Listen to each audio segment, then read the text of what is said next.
Après plusieurs semaines à laisser planer le doute, Emmanuel Macron a enfin choisi quelqu'un pour succéder à Jean Castex au poste de Premier ministre.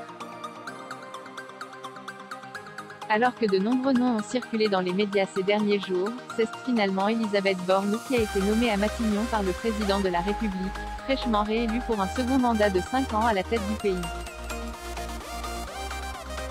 Un choix plutôt logique de la part du chef de l'État, étant donné que de nombreuses rumeurs évoquaient la nomination d'une femme pour prendre la succession de Jean Castex en tant que chef du gouvernement. Elisabeth Borne est ainsi devenue la deuxième femme à être nommée Première ministre après Édith Cresson sous la présidence de François Mitterrand. Elisabeth Borne est également une figure emblématique du premier quinquennat d'Emmanuel Macron à la tête du pays.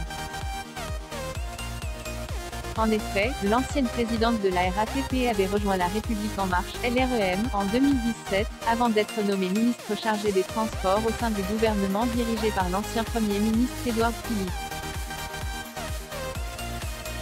Elle est ensuite devenue ministre de la Transition écologique après la démission de François de Rugy, puis ministre du Travail, de l'Emploi et de l'Insertion au sein du gouvernement dirigé par Jean Castex. Comme tous les autres ministres nommés au gouvernement, Elisabeth Borne a dû déclarer le montant de sa fortune auprès de la Haute Autorité pour la Transparence de la Vie Publique, HATVP. Si elle n'était pas la riche de tous les ministres, la nouvelle chef du gouvernement n'est pas pour autant la plus à plaindre. Patrimoine d'Elisabeth Borne, 2 appartements, une voiture, ainsi que plusieurs plans d'épargne. En effet, le patrimoine d'Elisabeth Borne est estimé à 1,034 millions d'euros après ses déclarations de 2020.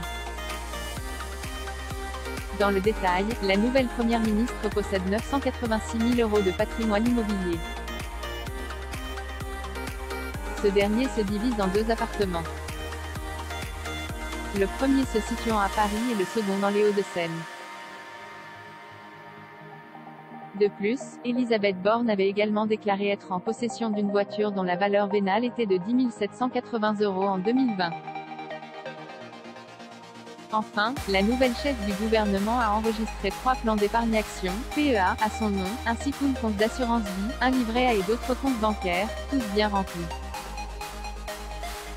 Au moment de sa déclaration en 2020, le compte courant d'Elisabeth Borne était crédité de 61 425 €.